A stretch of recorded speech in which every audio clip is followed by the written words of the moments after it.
Good afternoon. You're listening to Gambling with an Edge. Now here are your hosts, Bob Dancer and Richard Munchkin. Good afternoon. Welcome to Gambling with an Edge. I'm Bob Dancer. And I'm Richard Munchkin.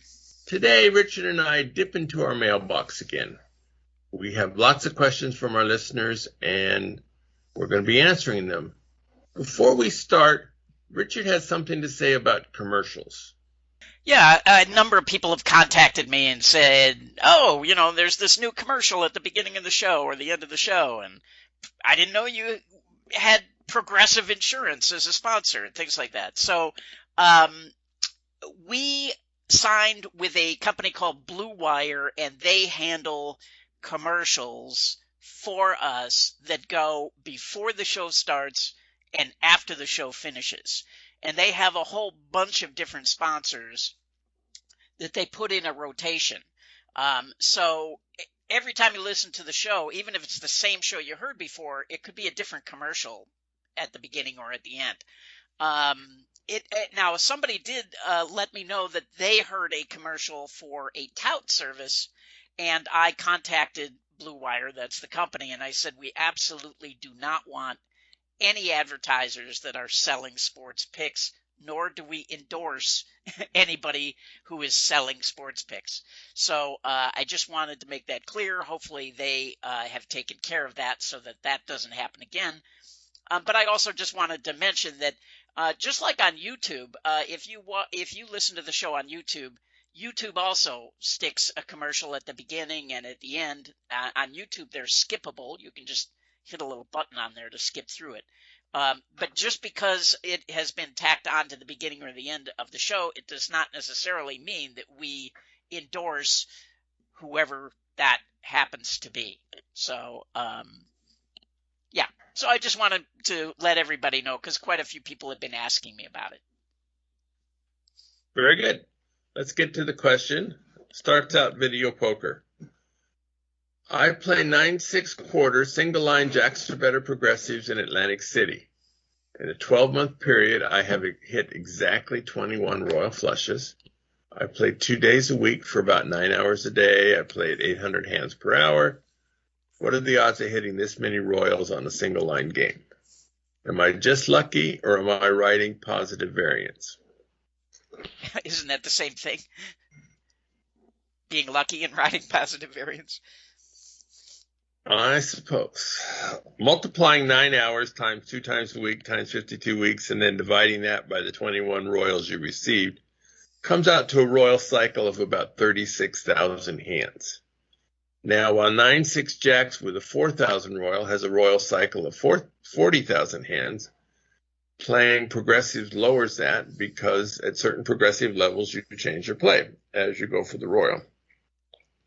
Assuming you make the changes in your strategy as the royal level increases, it seems to me like you're pretty close to spot on the number of royals. Not knowing exactly the strategy you use at various royal flush levels, I can't give you a more precise level than that. So this is a normal situation. Next question. How do you qualify a guest's credentials before their appearance on the show?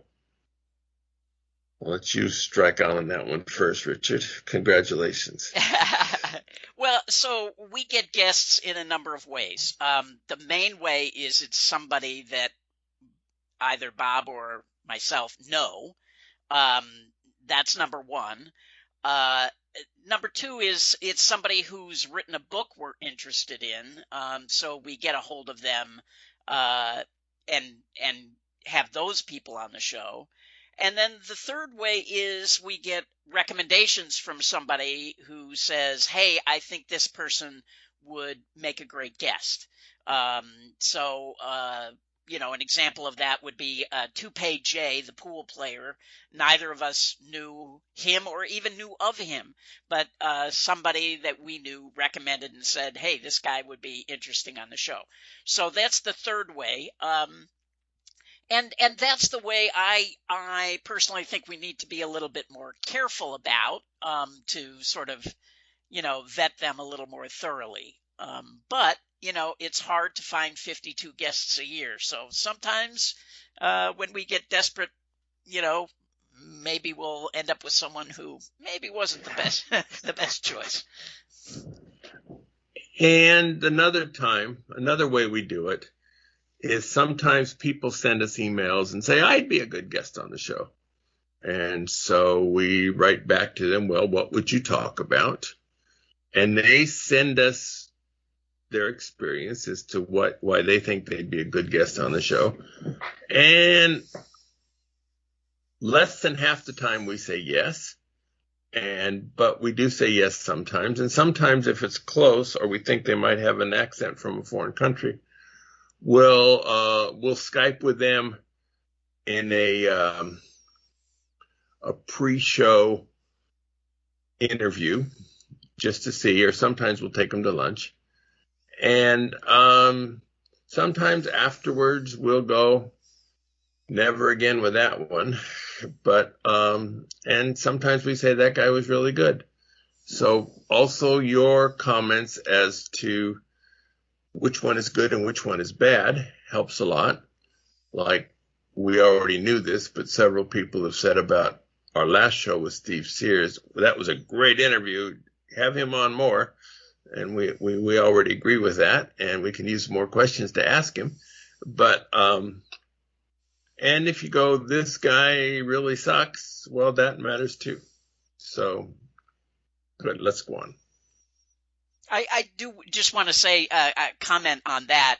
It seems like almost every guest, you will have some people who really like them and other people who really do not like them. So there's almost never 100% in either direction, So the vast majority of comments we got on Steve Sear were positive, but he does have his detractors. So. All right, new question. One time I heard a guest talk about a newer card game available at a casino. Can you think of any more recent or newer casino card games and maybe give us a brief general description on how they are played? Well, I can't do this as I'm not looking at table games. One source for this information is wizardofodds.com. Mike Shackelford looks for games he hasn't seen before and he analyzes them. In about a month, there's a gaming show in Las Vegas called G2E for Global Gaming Exposition. I will be going and looking at all kinds of games. And as will, I don't know if Richard's going. We hope to have on Buddy Frank, who is a former slot director and a casino manager. And he's looking at the same games. He has a very different viewpoint than we do, and it's fun to talk to an industry insider as to see what he sees. So we will find some new games next month that we'll tell you about. But right now, I'm not looking at table games, and I don't think Richard's out there scouting either. Yeah, as for G2E, I'm kind of over it. Every year I go there, there's a dozen new games that are just never going to see a casino. And I kind of feel like it's a waste of time for me these days. And certainly now with COVID, I won't be going this year. Yeah, it's a bit different for video poker because a lot of the new games are from videopoker.com. And if they show them at the show, there is a really good chance they're going to be in casinos. So I want to get there and look at them and give the audience a heads up before they see them. All right, new question. Double Joker is a fun video poker game that is very popular here in Atlantic City. You rarely find it in Nevada. I was surprised to see it on Win Poker, and I've been practicing it lately. I'm having a hard time with hands that have one joker. I get that 10 is a very popular card to hold with a joker to increase your chances of getting the Wild Royal, but I'm stumped by the hands with unsuited cards. It seems that sometimes you just hold the jokers and sometimes you hold a 5 through 9. Is there any rule of thumb you can share so that I know which of these 5 to 9 cards to hold with the joker, if any? Well, I've never studied double joker because it's not a relevant game here in Las Vegas. I have, however, extensively studied kings or better joker wild and 2-pair joker wild, both of which sometimes hold single cards with 1 joker. In general, if you want the card in the appropriate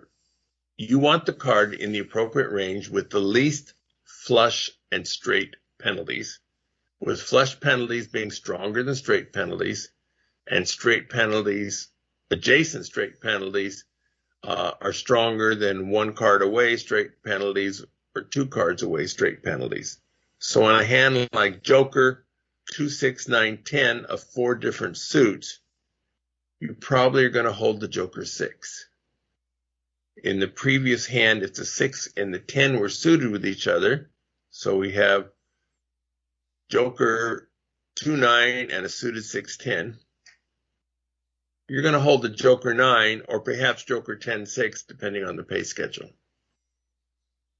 Without knowing exactly which game you're talking about, that's the best I can do. Next question.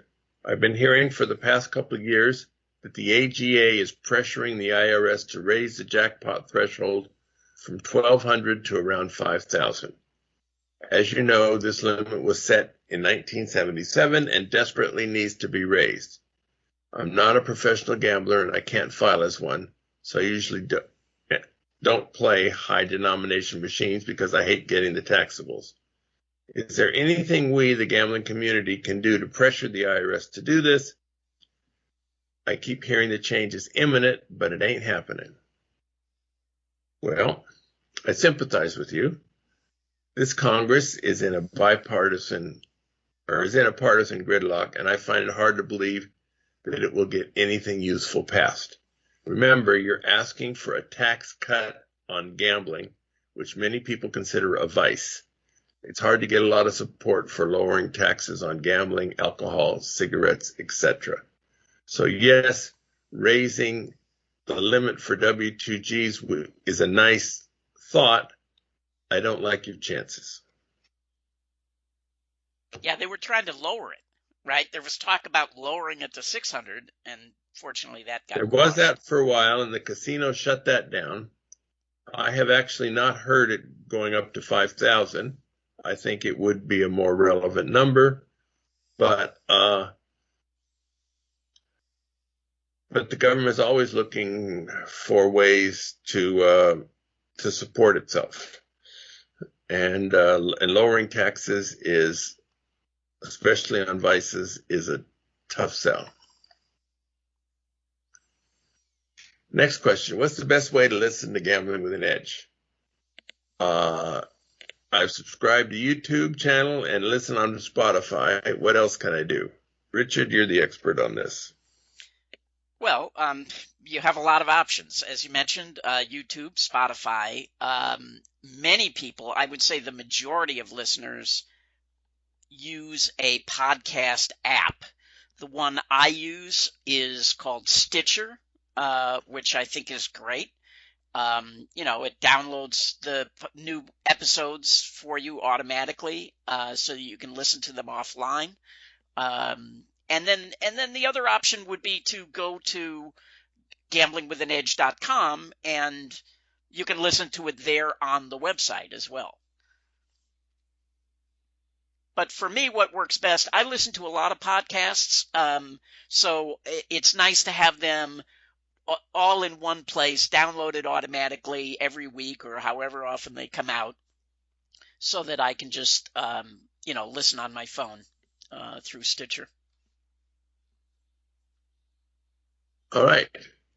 For table game players, Resorts World is using RFID chips, and dealers color up players with ticket in, ticket out tickets rather than chips.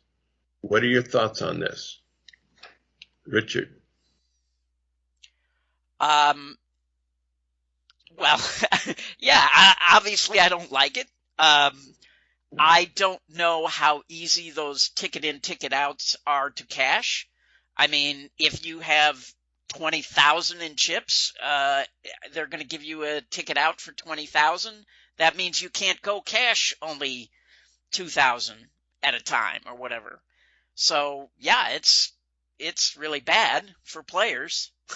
But I haven't explored what all the options are, so I don't know. I mean, what happens if you're at the table and you say, no, I'm going to keep using the chips? I'm going to keep playing. Or what happens if you do go to the cashier's cage with only 2,000 in chips and those kind of things? So, yeah, I mean, the future is coming, and eventually, eventually there will be no cash, and it'll make things that much more difficult for professional players. Next question. When all is said and done, does card counting provide a return of one average bet per hour played or one maximum bet per hour played? Richard. I've never thought about it in those terms. And it varies a lot depending on your bet spread, the penetration that you get on the particular game, and most importantly, the speed of the game. Are you playing heads up and getting 300 hands an hour, or are you playing at a full table getting 60 or 40 hands an hour? So I wouldn't think about it in that way. And then the best thing to do would be to get, the QFIT, the Casino Verite software, and be able to plug in exactly what your spread is, what the penetration is, how fast the game is, and it'll tell you what you're earning. A better way to look at it is how much per 100 rounds as opposed to per hour. And then you can figure out how many rounds per hour you're getting depending on the conditions of the table that you're sitting at. But to really look at those things, you want to use some kind of software. Casino Verite is one. I believe Blackjack Apprenticeship also has some kind of software that can analyze that too. Will the Mirage poker room ever reopen? I'll answer that first. I have no idea. Yeah, that's my answer as well. I have no idea. Do you know any $1 to $3 limit poker tables in Vegas? I don't, and I'm not looking for them. So they're possible they exist, but I just don't. That's not an area I look at. So 1-3 limit? Yes. Yeah, I mean, I'm not really up on limit either, but I would be surprised. I mean, almost everyone has shifted to 1-2 or 1-3 no limit hold'em. So I haven't seen 1-3 limit since, God, I don't know, since before the poker boom. Maybe it's out there. If it was, I would guess it would be at a place like the Orleans or, yeah, that would be my best guess if anybody had it, but I'd be surprised. All right, the next is addressed to me. It says, if casinos kick out winning players and you're very public about being a pro, why do casinos let you play? Do they just consider it a marketing cost because you teach classes and cultivate what they think are losing players? And my answer is, many casinos do restrict my action. This is one of the costs of being a well-known strong player. And one who talks about it faces that even more. Next question. I don't understand what you're meaning when you say videopoker.com gives you correction on your play. Explain what correction is. Well, if you're playing a game, let's say you're playing NSU Deuces Wild, and you're dealt 3, 4, 7 of diamonds and queen jack of spades. And you hold the queen jack. Correction means they will let you know that 3, 4, 7 is a better play. On the videopoker.com site, they give you the correction if you're a gold member. And they will. Okay. And it'll also tell you how bad your play was in relation, right? It'll tell you how much it's costing you. The standard videopoker.com program will not. They have a red light, yellow, green light section, and green means it's perfect. Yellow means it's a miss, but not a terrible one. And red light means you're a terrible player. So that doesn't have the nuances. If you get the pro membership, which we talk about sometimes, they will actually tell you that it is a 14-cent mistake or whatever the number is. Here's a question for Richard. Today I find myself with sufficient bankroll time and interest to pursue counting cards at blackjack. I recently became aware of Gambling with an Edge and have listened to almost all the episodes featuring card counters. I'm contacting you as I'm now actively training and seeking advice and guidance. I'm uncertain of where else to turn as I currently have no friends or colleagues in the card counting community. My intentions are not to ask for money or say, can I join your team? I just has questions that go beyond what you can read in a book and would greatly value the opportunity to speak with someone of your level of expertise. I recently joined Blackjack the Discord as Mr. B. Would you be open to a brief discussion over the voice chat on the platform? Alternatively, it's not clear to me who on the platform is a credible person or not. Perhaps you could recommend an active and credible counter that I might reach out to. In the event that you're able to assist, I would ask you please maintain my anonymity. So, Richard, are you looking for a student? No. But I would say joining the Discord is a good thing to do. And when you join any kind of forum, in the beginning, I would just take it in, just read what people are saying. Pretty quickly, you kind of realize, who seems legitimate and who doesn't. The other thing I would recommend is maybe joining the blackjackapprenticeship.com forums. It is a pay site, but they are people who are serious about card counting. But the other thing is once you start seeing who you think is legit, then you can DM them, send them a direct message on the Discord. Same thing on, the forum. And, that's how you expand your base. Also on the Discord, people are often in voice chat, and you can go into the voice chat and try some questions there as well.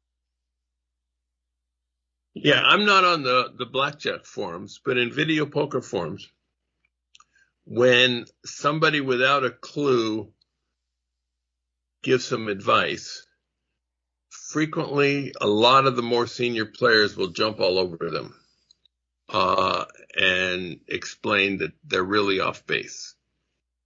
And so when you read what people write, you'll see the players that others mock, and you'll see the players are the posters who people have a lot of respect for. You can read the other posts. So that will help you decide who's good and who isn't. Yeah, that's absolutely true in the blackjack forums as well. You can, yes, they will jump on people who don't know what they're talking about, and you can see who other people are showing respect to. Next question. I noticed recently some blackjack dealers on double-deck games will burn up to a quarter of a deck, sometimes more, instead of only burning one card. I asked the floorman about this, and he said some dealers with smaller hands will do this because it makes it easier for them to handle dealing two decks. That sounds nonsense. No, actually, I wish they had allowed that when I was a dealer, because I have very small hands, and it is hard to hold a double deck when you're pitching. But yeah, anyway, go ahead. Sorry. No, I'm glad you said that. And you may have small hands for a man, but your hands are probably larger than many of the female dealers. True. Yeah. Okay. Actually, how big of now? See, I have to tell you this story now. So, Great. right. Like especially when I first broke in, some girls are just tiny, and I broke in at the Golden Nugget, and when a dealer, there were still, idiot pit bosses who were very superstitious, and if a player was winning, they would come and tell you, change the shuffle, right? Like that's going to change the luck of the cards or something. Anyway, there was this tiny little girl. She had brand new cards, which are very slippery, and it was 6 decks, and she was trying to put them into the shoe, and she picked them up, and they squirted out of her hand, and they flew all over the floor. And she turned around to the pit boss and said, "Do you think that changed the shuffle enough?" So, yeah. Anyway, so, but to his, well, I guess, did you finish the question, or did I keep haven't. He you? wants to know how big of an issue is this in terms of counting the game accurately, and does this kill a game? Oh, so it's the same as if those cards were on the bottom of the deck, and they're just cards that you haven't seen, right? So you're just counting seen cards, and it doesn't matter if they're on the bottom of the deck and get shuffled, at the end, or if they're sitting in the discard rack. They're just unseen cards. The important thing is how many total cards are you getting to see before they shuffle. So, okay. Next question. I live in an area near Nashville with no casinos, but there are various casinos in different directions, all several hours away. I like to go play poker tournaments a few times a year, but other than that, I don't gamble often due to my job and having a family. Maybe you could discuss if there's any way for someone like me as a recreational gambler to have any kind of edge, or is basic strategy the best I can do? No, of course you could learn to count cards. I don't understand what one has to do with the other, but you could certainly learn to count cards. You could certainly learn to become a proficient video poker player. I mean, what's stopping you? It's just time, to study. Yeah, if he's in Nashville, the Cherokee Casino in western North Carolina is within several hours, I suspect. Now, they have good video poker on the $5 level, which means $25 a hand, which is not a level at which people start at generally. But they do have good games at that level. Next question. I don't play professionally, but I enjoy the game of getting amazing comps at a deep discount. Over 13 years, I've enjoyed 267 fully comped nights with food at the best hotels on the Strip. Several $100,000 in comps, plus financially about even, thanks to your teaching and products. Thank you. And I guess that's addressed to me, and you're welcome. Teaching others how to do this is part of what I find rewarding. And I get compliments like this, and I get criticism for the same thing, because other people would wish I would keep my damn mouth shut. So there you have it.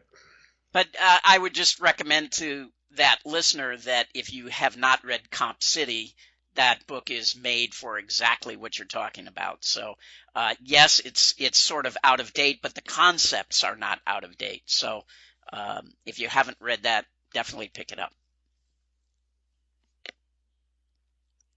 Okay, my question involves split card poker. Of course, Resorts World is on my list. I've been disinvited to MGM and Cosmo, joined the club, so options have become limited. And I see on VP Free that they're offering split card. Number one, is the return truly the same as the base game? Or is it similar to quick quads where you get a little extra in exchange for higher variance? And number two, these games are fun, but the strategy seems quite complex. Is there any software programs to teach correct holds? My answer is I do not know of any software that analyzes split card poker. The return on the game is right about the same as the base game, except you play 10 coins per line instead of 5 coins. To get that return, however, you need to make the correct holds. If you're looking at the games at Resort World, it's not going to be a good game. There are a few games in the high limit room, I think they call that Crockford's, where the games return more than 99%. On the main floor, you're lucky to get a game returning more than 98%. So this is not the casino I would look for to get great video poker games. Next question. Wait, I have a question. So you said the Yes. software doesn't handle split card poker. Does videopoker.com? Will they correct that split card poker? No, they won't. I actually looked to see if it was included on their pro software, and it isn't, unfortunately. The pro software is it has lots of games that aren't anywhere else, including quick quads, including the basic Ultimate X, including most of the ones I talk about are on the pro software, but split card poker isn't. Next question. Really enjoyed listening to your interview with Junior and his perspective from surveillance. Do you know the name of the card counting software he was talking about that casinos use to catch card counters? I can only find MindPlay 21, but I heard they went out of business. Richard, do you know anything about this? You know, it used to be called Blackjack Survey Voice, but I think they've changed the name. It might just be called BJ Survey, but that's what I believe it is.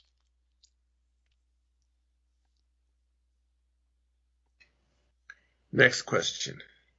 I recently encountered a gentleman in a high-limit slot section betting $125 per hand at video poker at a relatively slow rate. He said he made a six-figure income with his playstyle. My question is, how would such a playstyle compare to the average professional player betting much smaller amounts at a much faster pace? I assume variance is a big difference, but would the comps be comparable? Good question. Most of the casinos where they have reasonable games where you can bet $125 a hand, that would be a $25 single line game, have encouraged me not to play there. So I don't know of what's available at various casinos playing at that level. From what I have seen, it's you're not making a profit on the games themselves. The profit comes from the comps and the drawings and mailers and those kind of things. I'm sure there are players making six-figure incomes doing this, but I don't have the details on them. Most players playing dollars don't make anywhere close to 100,000 a year. There's something a little odd about that story because, time is money. So playing slow means you're earning less money than if you played fast. So, because that part is true, but playing accurately is more important than playing fast. Sure. Unless you are really good, speed kills. If you're an expert player and can play 1,000 hands an hour perfectly, that's great. But most players, when they go above a certain level, find themselves missing 2 or 3 hands an hour, and they go ahead and hit it and goes, oh damn, I missed that. And so that will eat up your profits. So you make 2 or 3 mistakes an hour, and that totally wipes out the difference between 1,000 hands and 600 hands an hour. So if you are good enough to play fast and perfectly, God bless you, that's the way to do it. But if you're not, it's much better to play slow and accurately than it is to play fast and make mistakes. Next question. If I bought in for $500 at a blackjack table, the Bellagio, for example, and was betting green chips and got lucky cards, and then proceeded to bet black chips and then multiple black chips in my winning streak, and I ended up cashing out for $75,000, would the casino issue me a W-2G? If they gave me a check for $75,000, would they report this to the IRS? If not, how would they handle such a situation as paying me? What triggers a reporting requirement to the IRS in such a situation? So, Richard, I'll let you go for this first. Okay, well, wow, that is quite a win on a $500 buy-in. But I would say blackjack does not issue W-2Gs. So that there are no W-2Gs on blackjack, no matter how much you win, unless you hit a side bet that, or something like that, But when you go to the cashier's cage, if you take a check, then no, nothing gets reported. The other option is they pay you in cash, in which case they do have to fill out a cash transaction report, and that does get reported to the IRS. It also gets reported like to the Justice Department or something like that. So, so that's the thing. It's about the cash. It's not about the size of the win or the loss. So no cash, no forms to fill out. So assuming you're not hiding your identity, these cash transaction reports, CTRs, are nothing really to fear. They get zillions of those a year, and they don't really look at them really closely unless you're suspected of something, and then they can go back and check it. But for most players, it's not an issue. What becomes an issue is if you are hiding your identity and you're cashing out for $10,000 or more, you have to give them ID so they can create the CTR. And that kind of ruins keeping your identity a secret. And by the way, if you cash out and they give you a CTR for your $75,000, and then you take that $75,000 to your bank and deposit it in your bank, you're going to get another CTR. Next question. Ever since the Phil Ivey Baccarat edge sorting scandal occurred a few years ago, I've wondered why the card maker itself was not charged or sued for gross negligence. I know the casinos charged Phil and his partner with cheating, but I never heard anything about charges being brought against the actual company who manufactured the faulty cards. It seems that they're the real culprit in this case. So, according to Wikipedia, the Borgata did file a suit against Gemico for their losses in the Phil Ivey case, which happened in 2012. The judge says Gemico was not liable and instead blamed Ivey and his partner. Gemco was also sued by the Golden Nugget in Atlantic City for a situation where all Gemco pre-sorted decks were pre-sorted the same, and when those cards were placed in a baccarat shoe, the results were predictable by the players because they're going to be the same results as they were last shoe. All this negative publicity has not been good for Gemco. They've been sold twice since 2012 and are currently owned by a company in Japan. I just also want to say they were not charged with cheating. That's not correct. What happened was they stole Ivey's money. Well, in the case of Borgata, they sued Ivey to get their money back. But he was never charged criminally with a crime. In the London case at Crockford's, they did charge him with cheating, and the judge rules that he was not cheating. All right, we are going to take a brief commercial break, and we've got plenty more questions. The South Point has more than 10,000 games returning at least 99%. This is more such games than anyone else has. In September, every Sunday through Saturday, earn 1,200 points on slots, video reels, or video poker to receive a South Point 400 commemorative bottle of City Lights Moonshine, and you keep your points. Players can earn up to 3 bottles a week, and you can choose from 6 delicious flavors. I actually have picked them up for the first week. Not sure what I'm going to do with them. And these are quart bottles. These are pretty big, and they're either 80 or 82 proof, depending on which variety you pick up. So you can do a lot of damage with that. Richard, do you want some moonshine at your house? I got some. No, thanks. Okay. On September 26th, South Point 400 NASCAR Cup race is at the Las Vegas Motor Speedway. Tickets are half price at the casino box office if you use your points.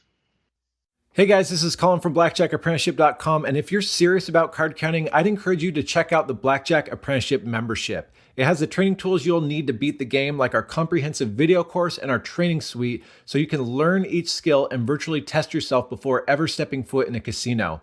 It also includes the tools you'll need to succeed, like our pro betting software, casino database, results tracking software, and access to a community of like-minded Advantage players to network with in our members forum and chat room software. You can find out more at blackjackapprenticeship.com. Videopoker.com is the best place to play lots of games.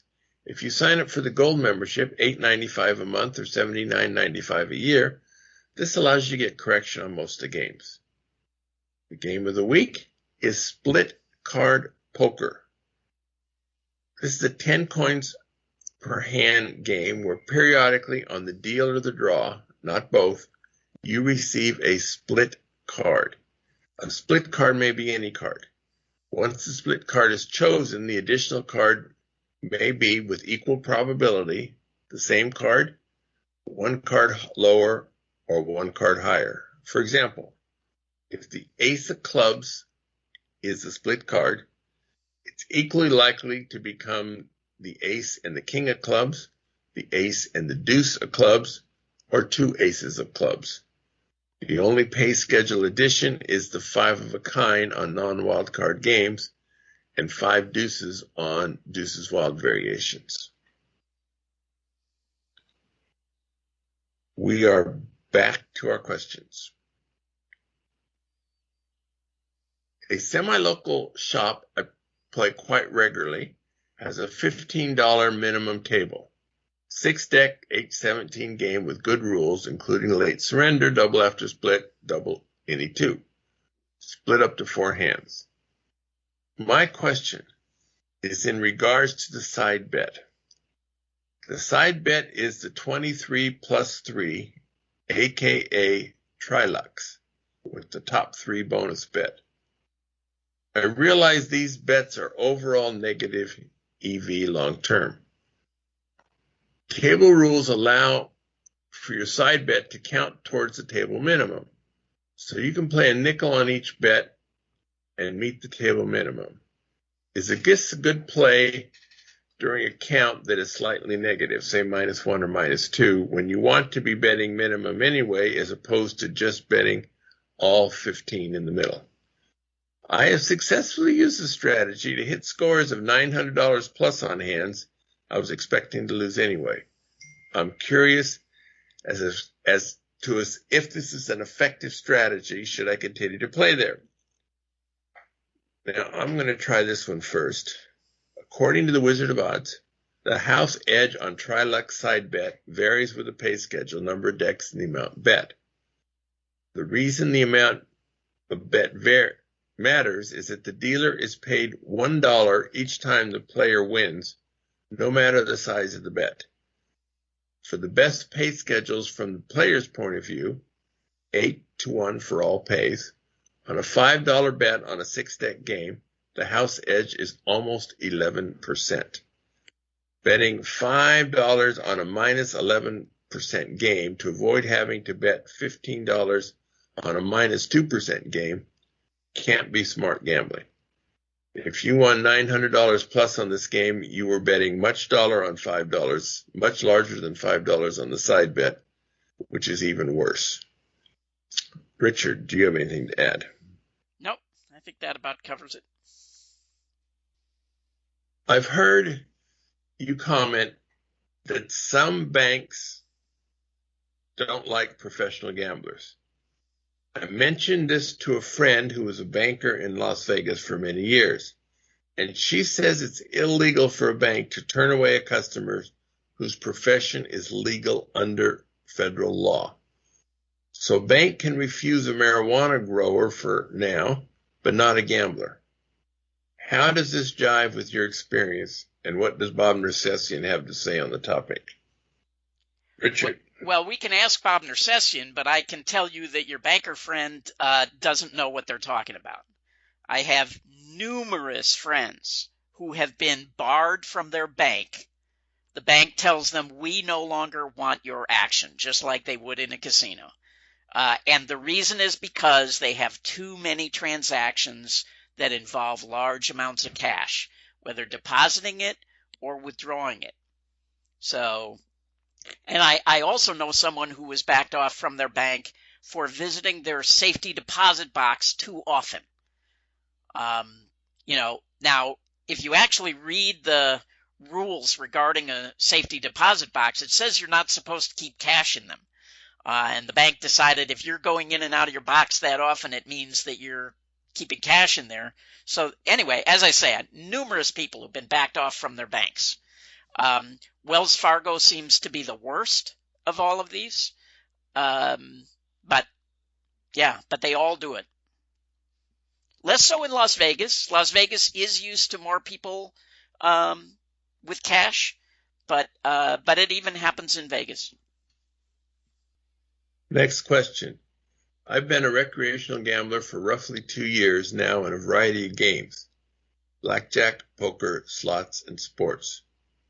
My question for you is, how feasible is it to turn into a professional gambler and make it a full-time job?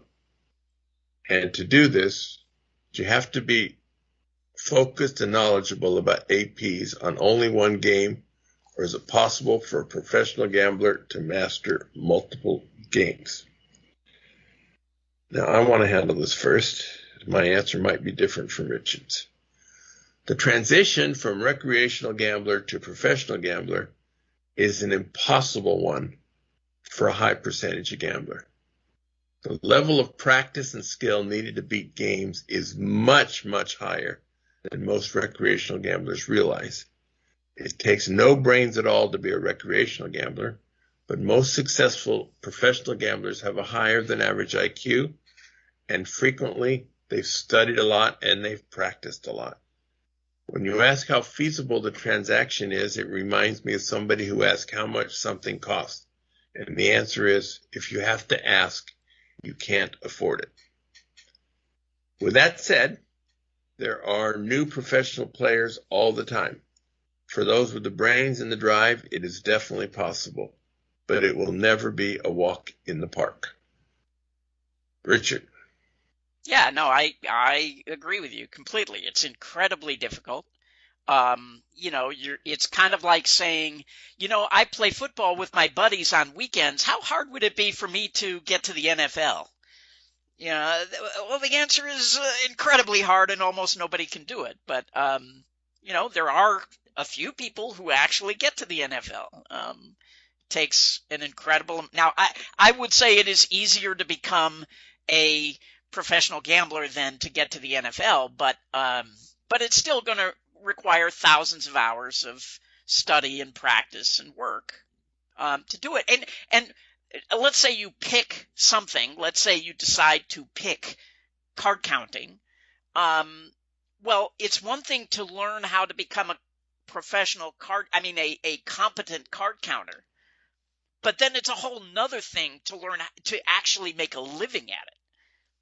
You need a very large bankroll, and you need to be willing to live out of a suitcase and be on the road constantly, and you need to have the emotional bankroll to handle swings of losing tens of thousands of dollars and getting thrown out of casinos. And yeah, it's just incredibly difficult. That being said, almost every single professional gambler I know starts with one thing, but they all branch out and end up, almost all of them get involved in doing other forms of advantage play.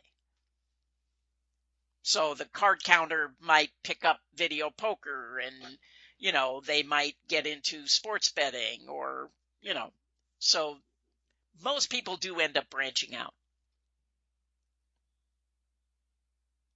And our last question for today. I recently was playing an even money match play promotion at a craps table in Vegas. I made a come bet, and an 11 was rolled. I then was told that my bet was null and void, that the only bet I can make at the table for match play is the pass line. Well, I can't prove it. I'm confident that if a 2, 3, or 12 were rolled, they would have said my bet lost. How should I have handled this? Would you threaten to call gaming? And my answer is probably the coupon had wording on it, on the face of it, saying it was good for pass line only. With that said, if it wasn't disallowed before the roll, the casino is probably taking a shot. You can't win on this. The best you can do is tie. With that said, how big of a bet was this? Let's assume it's a 50-50 bet. If it was a $5 match play bet and you were out there with your own $5 chip, half the time you lose your $5 in the coupon and half the time you get your money back, whereas they should have paid you $10.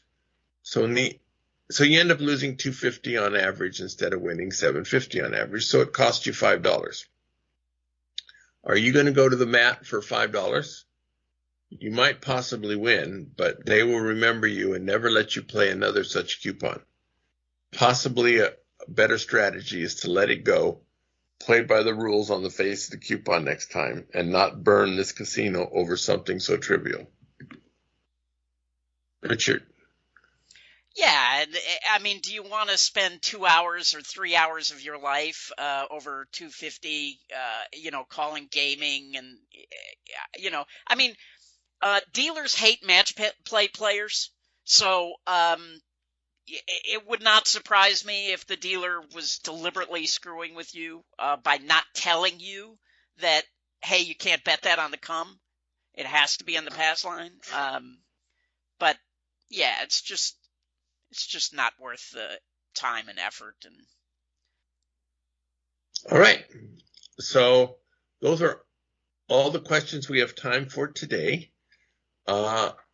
Please keep sending them in at gamblingwithanedge@gmail.com, or send them to Richard or me individually. Or Richard has a Twitter address at hashtag RW Munchkin. Is that right? No. It's not hashtag. It's at RWM21 is my Twitter. I was really close. Yeah. Okay. So, at the end of our show, we have a recommended. So, Richard, what do you have for us today? I don't have a recommended myself, but we solicited our listeners to send us their recommendeds, and I got one yesterday, actually, on a particular rubber band. Which rubber band was it? Number 32. It was Advantage. Advantage. The brand was Advantage, and it's number 32. Advantage number 32 rubber bands. Now, for table games players, actually video poker too, we all carry a lot of cash, and most of us carry it with rubber bands wrapped around it. My preferred method is to take 5,000, separate it into 5 $1,000 packets, fold each of those, and then put them together into a little brick and wrap it with a rubber band. And these Advantage number 32s are apparently the perfect rubber band for wrapping these five packs. So I personally, I don't think I've ever bought rubber bands. I end up going to the cashier's cage and when I'm cashing out saying, do you have any rubber bands? And they throw me half a dozen. But, as the listener pointed out, sometimes they're too thin and they snap, or they're way too big, or, they're too tight, whatever. So he tells me that Advantage number 32 is the perfect rubber band. So there you go. That's from our listeners. All right. And mine is a recent movie I watched called Here Today. This one stars Billy Crystal, and he plays Charlie Bunce, an aging, very successful comedy writer who is moderately estranged from his children. Charlie meets Emma Page, who is a young black singer with sass and attitude, played by Tiffany Haddish.